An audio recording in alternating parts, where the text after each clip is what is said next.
The storm had no mercy. Sharp snow hit the ground like broken glass, and cold winds screamed across the frozen valley. Nothing living should have been out there. But a small alien girl named Lyra was fighting her way through the storm, step by step, holding a tiny creature close to her chest. The little creature, Miko, was her pet, soft, warm, and shaped like a small ball of fur with long ears. Miko was the only family Lyra had left. Everyone else had left her behind. Lyra's tribe had called her weak, useless, and too small to survive. They believed she slowed them down during migration. So when the great storm came, they pushed her outside their shelter and closed the door behind her. She screamed and cried for help, but nobody opened the door. Now she was walking in a place where even strong adults would fear to go. Her feet were numb. Her skin was turning pale blue. Every breath hurt like needles inside her chest. Still, she held Miko tight. "If I fall," she whispered in her soft alien voice, "I will fall with you. I won't leave you. Never." Miko made a weak sound, too cold to even lift its head. Lyra finally found a small cave in the side of a cliff. The entrance was half covered in ice, but she pushed herself inside. She collapsed on the cold floor, shivering. Snowflakes fell from her hair. Her fingers shook so much she could barely hold her pet. She hugged Miko against her heartbeat, trying to warm the creature even though she herself was freezing. The cave was dark, silent, dead. The only sound was the wind crying outside. Lyra curled her small body around Miko, trying to shield it. The creature's warmth was fading. It scared her more than her own pain. "I'm sorry," she whispered, tears freezing on her cheeks. "I'm so sorry. I wanted to stay alive for you. But I can't walk anymore." The storm grew louder. Outside, like a giant roaring beast, Lyra's body began to relax, not from comfort, but from dangerous cold. Her eyes felt heavy. Her heartbeat slowed. She knew what was happening. Her people called it the silent sleep. When the cold becomes too much, the body gives up, gently, quietly. Forever, she took one last breath and kissed her pets. "Head, we will freeze together. I won't let you be alone in the dark." Her eyes slowly closed. Minutes passed. The cave became colder. Snow from the entrance started blowing inside. Miko cried weakly and nuzzled her chin, trying to keep her awake. But Lyra didn't move. The storm kept raging, and then a faint noise. A deep crunch of heavy boots stepping on ice. A beam of light sweeping across the cave entrance. Someone was out there.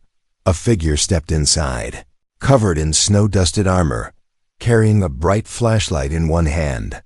The tall figure moved carefully, scanning the entire cave. It was a human explorer named Evan. His visor picked up tiny heat signatures, almost none. He saw something small curled on the ground. He stepped closer and froze in shock. A child, an alien child, and something tiny in her arms. Evan rushed forward, kneeling beside them. "Hey, can you hear me?" he said urgently. No answer. The alien girl's lips were blue. Her breathing was soft and fading. Her hands were stiff like stone.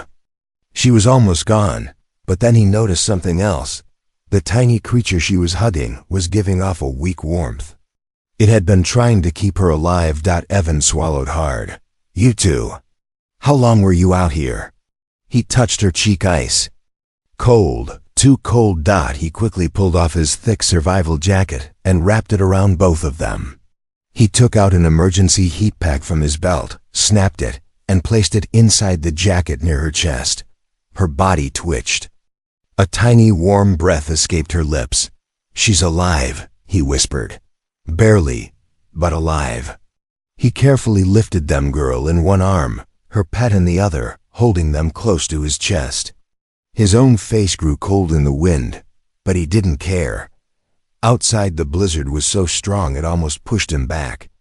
But he kept moving, protecting the small life in his arms. The cave behind him disappeared into a white wall of snow. He walked toward his distant ship, a lonely human explorer rescuing a girl who should have died alone. Inside his arms, Lyra moved. Just a little. Her eyes opened halfway. She could barely see, but she felt something warm, something holding her. Something alive. A voice reached her through the storm. "You're safe. I've got you." She didn't understand the human language, but the warmth in his voice told her everything.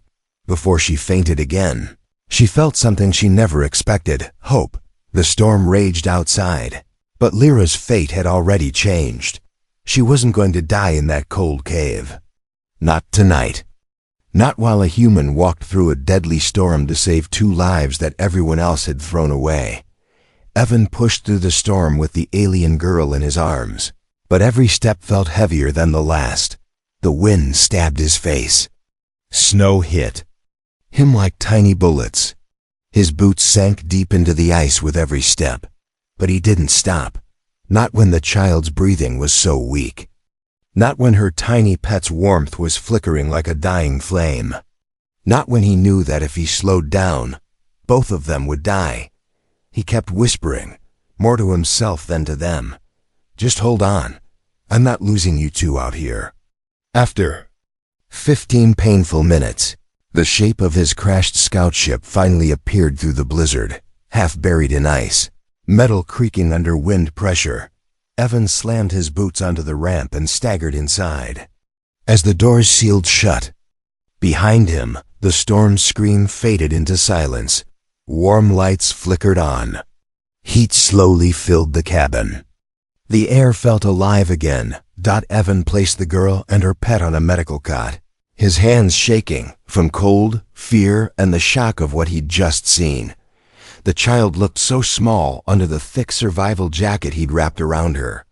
Her chest rose only slightly with each breath. "This is bad," he muttered. He grabbed a thermal blanket, wrapped her tightly, then rubbed her arms and hands to get some life back into them. He snapped 2 more heat packs and placed them around her body. Her skin slowly changed from blue to pale lavender. A sign her alien species was warming properly. Good. Then he turned to the little creature. "Me-Q-O. It lay still except for tiny trembling breaths. Evan gently picked it up. Its fur was frozen stiff. Its long ears drooped lifelessly, but when he brought it near the heater, the creature twitched. "Hey, little guy, don't give up." He stroked it gently with his thumb. "You saved her. Now let me save you." Miko forced its eyes open just a little, and then something surprising happened. The creature reached out with shaky paws and grabbed Lyra's arm. Even in its near-frozen state, it was trying to stay beside her. This loyalty hit Evan right in the chest. 2 beings abandoned by their own people, choosing each other, fighting for each other. He couldn't look away. Evan sat beside them for several minutes, monitoring their breathing, adjusting heat, scanning vitals. Finally, the girl's eyelids fluttered. A small sound escaped her lips, weak, scared, soft. Eyes opened halfway, glowing faint green in the warm cabin light. She didn't understand where she was, or who he was, or whether she was safe. Her first instinct was to curl tighter around Miko. Evan raised his hands slowly. "It's all right. You're safe here." She couldn't understand his words, but she understood his tone, gentle, warm. Nothing like the harsh voices of her tribe. She blinked slowly, watching him.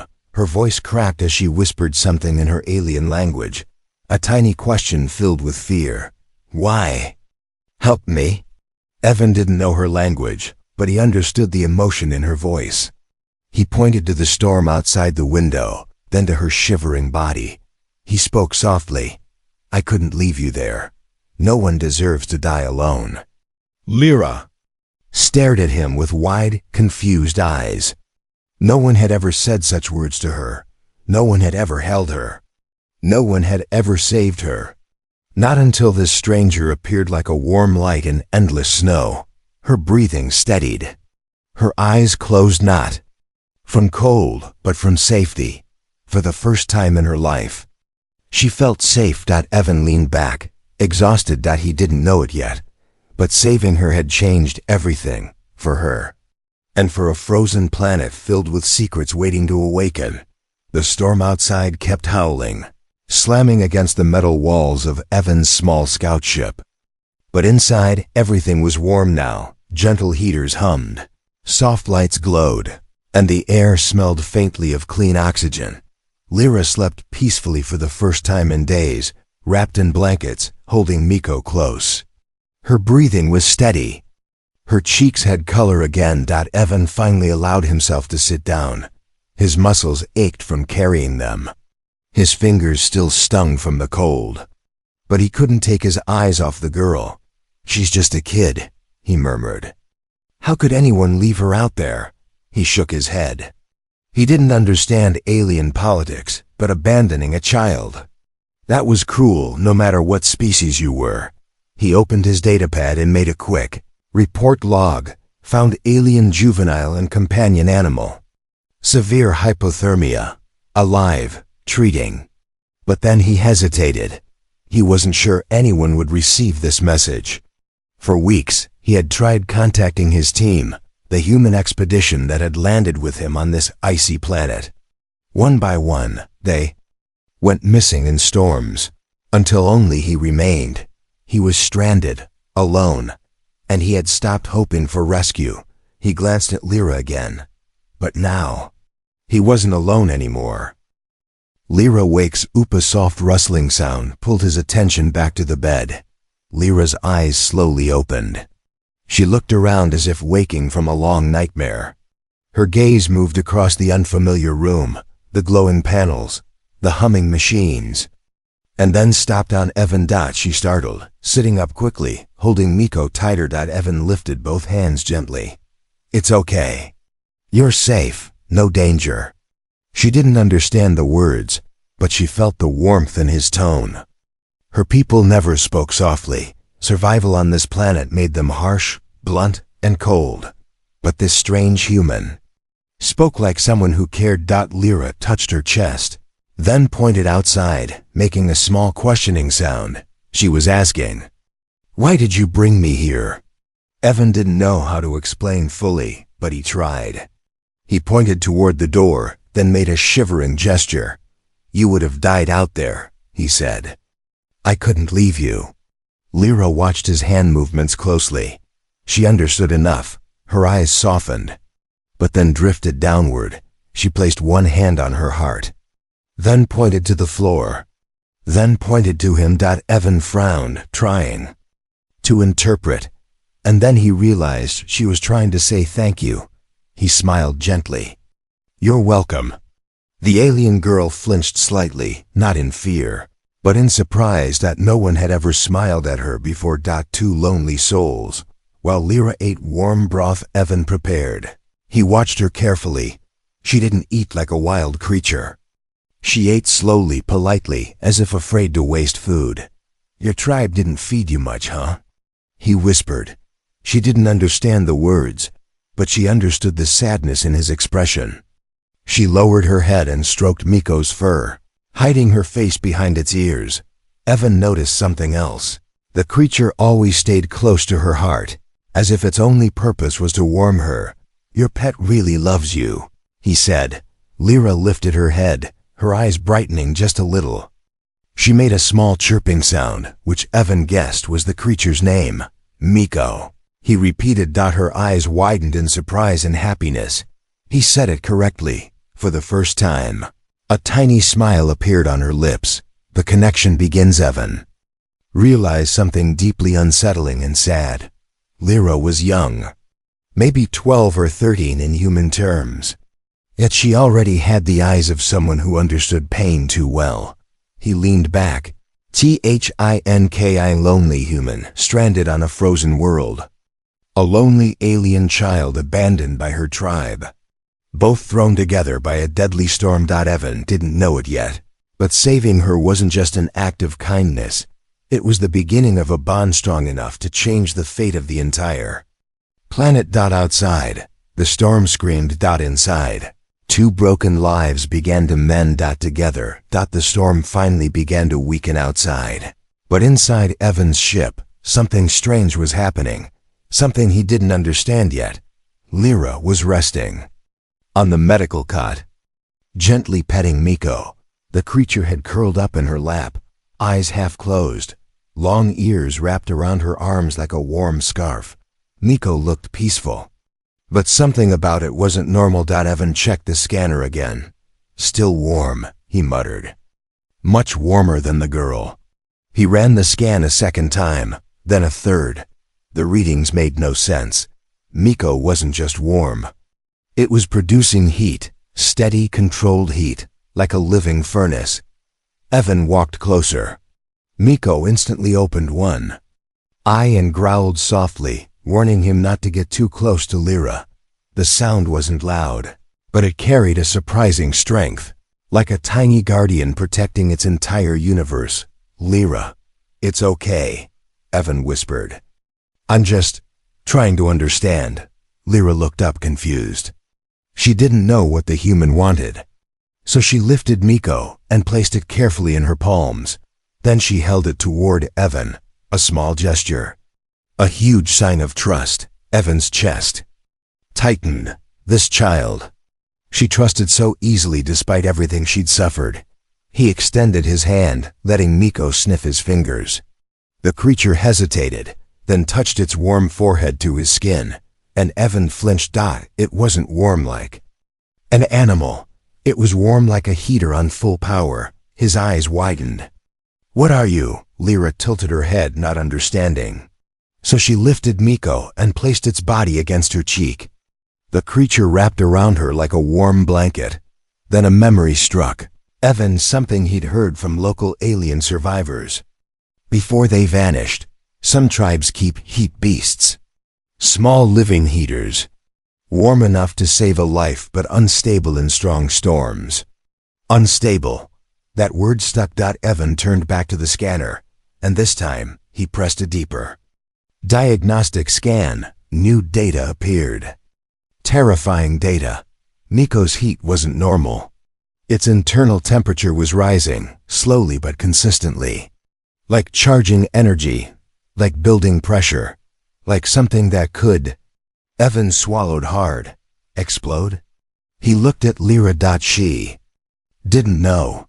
She hugged the little creature with full love, unaware of the danger. He knelt in front of her. Lyra, he said softly, pointing to Miko, then making an overheating hand gesture. Heat. Too much. Dangerous. She blinked, confused, then shook her head fiercely and hugged Miko protectively. Tears filled her eyes instantly. No, she cried in her own language. Not Miko. Miko good. Miko safe. Evan froze. It wasn't fear of danger that made her cry. It was the fear of losing the only being who had ever loved her. He gently placed a hand on her shoulder. I'm not taking him away, he said warmly, even though she didn't understand the words. I'm trying to save him too. She slowly lowered her head. She didn't fully trust him. But she didn't fully doubt him either. Miko chirped sadly and pressed its warm forehead against Lyra's neck.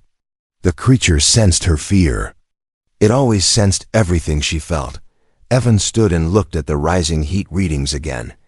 Miko had maybe hours before the unstable energy reached a dangerous point. If the creature died, Lyra would lose the last piece of family she had. And if it exploded, it could destroy the entire ship. All three of them would die. He took a deep breath. There must be a way, he whispered. Something to stabilize it. And then he remembered something, a rumor, an old map, a lost location, the ancient alien heat core bunker. A place said to contain technology that controlled temperature and energy. But it was deep inside. Predator territory. He turned toward Lyra. Listen, he said softly. I think I know a place that can save Miko. Lyra blinked. But Miko lifted its tiny head and stared at him, almost understanding. Evan looked at both of them. We're going there. Together. Outside, the storm clouds shifted. revealing a glimpse of a frozen wasteland filled with white monsters, and their journey was just beginning. The storm finally calmed, but Evan knew the silence was dangerous. On this planet, storms protected you. Storms hid your scent. Storms scared away predators, but now the world was too quiet, too open, too deadly. He checked his gear, tightened his boots, and filled his backpack with emergency heat packs. Then he opened the metal locker and grabbed the one thing he hoped he would never need, a flare pistol. He turned to Lyra. She stood near the ship's door, holding Miko close. Her small face was full of worry. She didn't know where they were going, but she knew Evan was scared, and if the strong human was scared, then something terrible must be waiting. Evan knelt down to her level. He pointed to Miko's glowing body, then pointed toward the distant mountains. There, he said softly. We go there. Save Miko. She didn't understand the words, but she understood the meaning. She nodded slowly. Evan opened the door. A wall of icy air hit them instantly. Snow drifted across the ground like white smoke. The sky was gray and heavy. But the worst part? Footprints, massive ones, leading toward the ship. Evan's blood went cold. Storm beasts. The white monsters of the ice fields. Creatures taller than vehicles, with 6 legs and jaws strong enough to crush metal. They had come close. Very close. He leaned down and whispered, "Stay close to me. Do not run." Lyra grabbed his sleeve with one hand, Miko with the other. Together, they moved into the frozen world.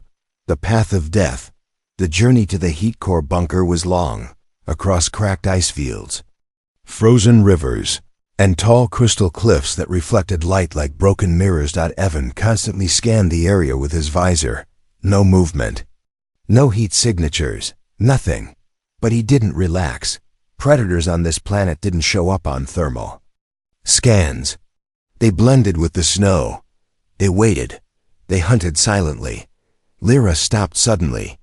She pointed to the horizon, where long curved shadows moved across the snow. Her body trembled, and Miko whined softly. Evan squinted. Shapes. Big shapes. Slipping in and out of the snow fog. They were being followed. Not good. He whispered. The first attack. A sharp cracking noise echoed from behind. Evan spun around. Too late. A massive white beast exploded out of the snow with a roar, snow flying like shrapnel. Its 6 legs smashed into the ice as it charged. Lyra screamed. Miko glowed bright orange in fear. Evan shoved Lyra behind a boulder and fired a flare. The flare burst in the sky, like a miniature star, bright, blinding, hot. The beast cried out, clawing at its eyes, but 2 more shadows emerged behind it. The flare bought seconds, not safety. Run! Evan yelled, pulling Lyra with him. They sprinted across the ice. The ground cracked beneath their feet. Giant claws slammed the earth inches behind them. Lyra stumbled. Evan caught her before she hit the ground. Miko screamed, not an animal noise, but something almost energy-like. A wave of heat burst from its tiny body. The nearest beast recoiled, howling in pain as its front leg burned. Evan stared in shock. "Miko, what did you just do?" The creature trembled. Its glow had grown brighter, too bright. Its energy was building faster now. If they didn't reach the bunker soon, Miko wouldn't just die. It could detonate. Surrounded the mountains. Finally appeared ahead, tall, dark, ancient. And at their base, the faint outline of a circular door half buried in ice. The bunker. Evan dragged Lyra toward it, but the beasts circled around them. 1 in front, 2 behind, 1 on their left. No escape. Lyra hugged Miko tightly, tears streaming down her face. She whispered something in her language, a final goodbye. Evan stepped in front of her, raising the flare gun with shaking hands. He knew a single flare wouldn't save them, but he would die fighting. "For you two, I won't step back." The largest beast roared and charged. Evan pulled the trigger. A red explosion lit the sky. The beasts were momentarily blinded. Now. He yelled. He grabbed Lyra and sprinted with everything he had. The bunker door was just ahead. 10 meters. 5 meters. 3. Evan slammed his hand onto the panel. The ancient metal shook. Groaned. Opened. They dove inside. Evan hit the door button and the giant beasts slammed into the metal just as it sealed shut with a thunderous echo. The whole bunker trembled, but they were alive. Barely. Inside the ancient bunker, the heavy metal door slammed shut, echoing through the dark chamber. Outside, the storm beasts clawed at the steel, roaring and smashing their massive bodies against it. But the door held. For now. Evan leaned against the wall, breathing hard. His legs shook from the near-death sprint. Lyra collapsed beside him, still clutching Miko tightly against her chest. The little creature trembled, glowing brighter than ever. Too bright. Evan knelt beside them, voice soft but urgent. Lyra, listen. Miko's temperature is rising too fast. She looked up, tears in her eyes. She hugged Miko tighter, shaking her head as if denying reality. But the glow grew stronger, heating the air around them. Evan grabbed his scanner. The numbers shot upward. Damn it! If this hits critical level, boom, the word echoed in his mind. He looked at Lyra. She didn't need to understand human language. She could read fear in his eyes. Her own expression shifted from confusion to realization, to heartbreak. She pulled Miko into her lap, pressing her forehead to its warm fur. She whispered a soft, trembling chant in her alien tongue, a goodbye ritual of her people. Evan's chest tightened painfully. No, he whispered, we are not giving up. There has to be a way. He scanned the chamber. The bunker was huge and old, built long before humans, maybe long before Lyra's tribe. Ancient machines lined the walls, covered in frost and dust. Blue and gold symbols glowed faintly on the floor. A single console sat in the center. Large, circular, glowing softly. Evan ran toward it. The surface responded to his touch. Strange holographic symbols flickered on. Temperature, energy control, heat stabilization. His eyes widened. It's real. This tech can stabilize Miko. He turned to Lyra, excitement and fear mixing in his voice. Lyra, bring him here. But the moment Lyra stood up, Miko let out a sharp, painful cry, louder than anything before. Its glow turned blinding. Lyra froze. She understood. She looked at Evan with shaking eyes and slowly backed away, clutching Miko tight. Evan froze. What are you doing? She shook her head. She pointed to the glowing console, then to Miko, then to herself. She was saying, if anyone must risk dying in the process, it would be her, a sacrifice. Evan marched toward her and grabbed her shoulders firmly. No, he shouted, voice breaking. You're not dying, not after everything. But Lyra pushed him away gently, tears dripping from her chin. She wasn't afraid of dying. She was afraid of losing Miko alone. She walked toward the console, slow, shaking, whispering to her pet with every trembling step. No, no, no. Evan ran forward and caught her wrist. Listen to me. She turned. Her eyes, usually soft green, were glowing bright, reflecting Miko's unstable energy. She raised her small hand and touched Evan's face gently. A silent thank you.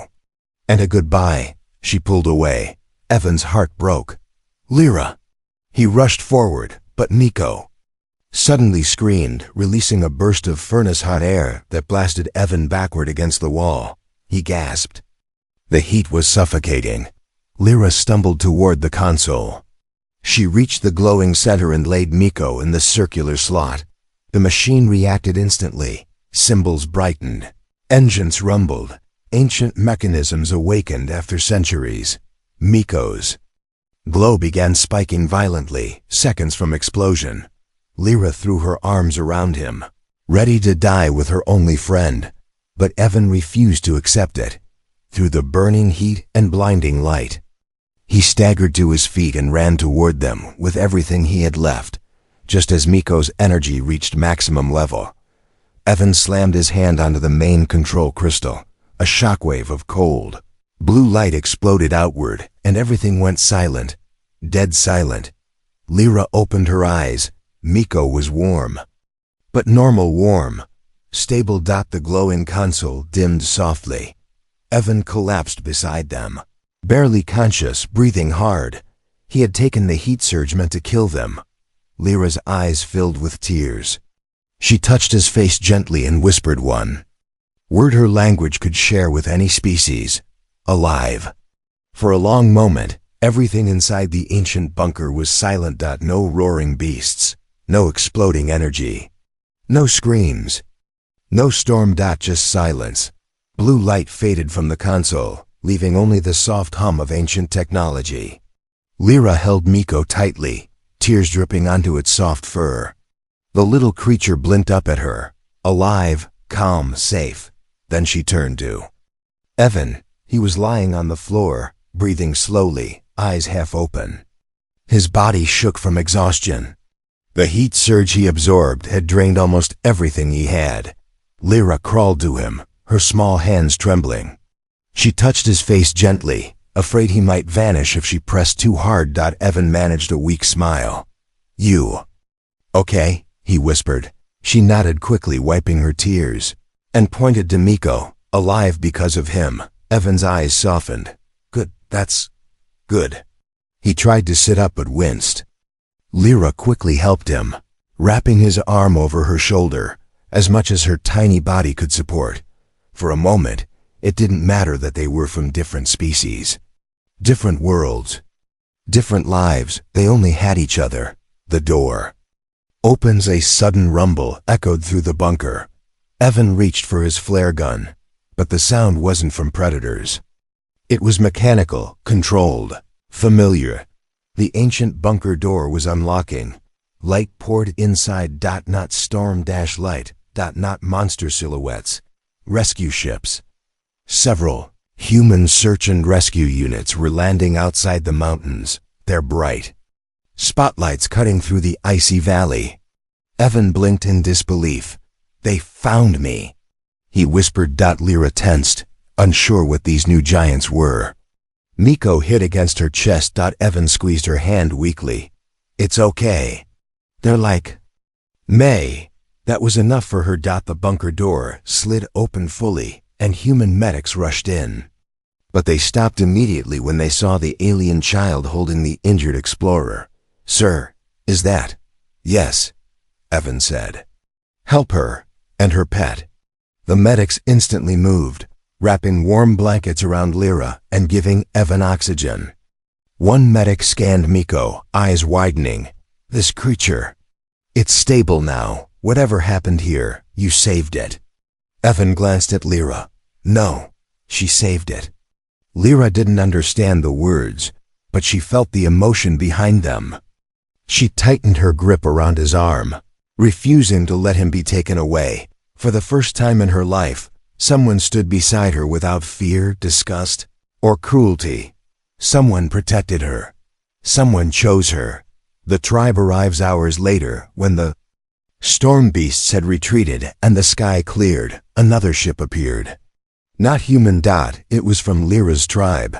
Tall armored aliens stepped out, carrying cold expressions, the same kind Lyra had seen all her life. They approached slowly, staring at her. One of the tribal leaders spoke harshly in their language. Lyra lowered her head, trembling. She expected punishment, rejection, maybe even to be abandoned again. But before anyone could speak again, Evan stood between them. He planted his feet firmly. He raised a hand, and he said loudly, "She stays with me." The translation device repeated his words in their language. The tribe murmured in shock. One leader pointed at Lyra and shook his head. Their cold rules said she was weak and unworthy. She was not supposed to survive the storm. But Miko suddenly jumped from Lyra's arms and stood between Evan and the tribe, glowing bright and warm. The glow reflected off ancient marks on the ground, symbols of resilience and strength that MiQo chirped loudly, almost angrily. The tribe froze. They knew what those creatures were. They knew how rare it was for a heat beast to bond so deeply with someone. They knew what it meant. Lyra wasn't weak. She was chosen. She was stronger than any of them. One elder stepped forward and bowed, his head slightly, a gesture of respect. Then they stepped back, silently acknowledging the truth. Lyra no longer belonged to them. She belonged where she was protected, where she was loved, where she was finally safe with the human. A new beginning back inside the rescue ship. Lyra sat beside Evan. Her head rested gently against his arm. Miko curled up between them like a warm flame. Evan looked down at her, voice soft. "You're coming with us." "Okay." Lyra didn't understand the words, but she understood the meaning. She wrapped her arms around him, a tight, desperate hug, filled with gratitude and hope. A hug that said, "Thank you for saving me. Thank you for saving my pet. Thank you for seeing me when no one else did." The ship lifted off, leaving the frozen world behind. And for the first time in her life, Lyra wasn't cold. She had warmth. She had family. She had a future with the human.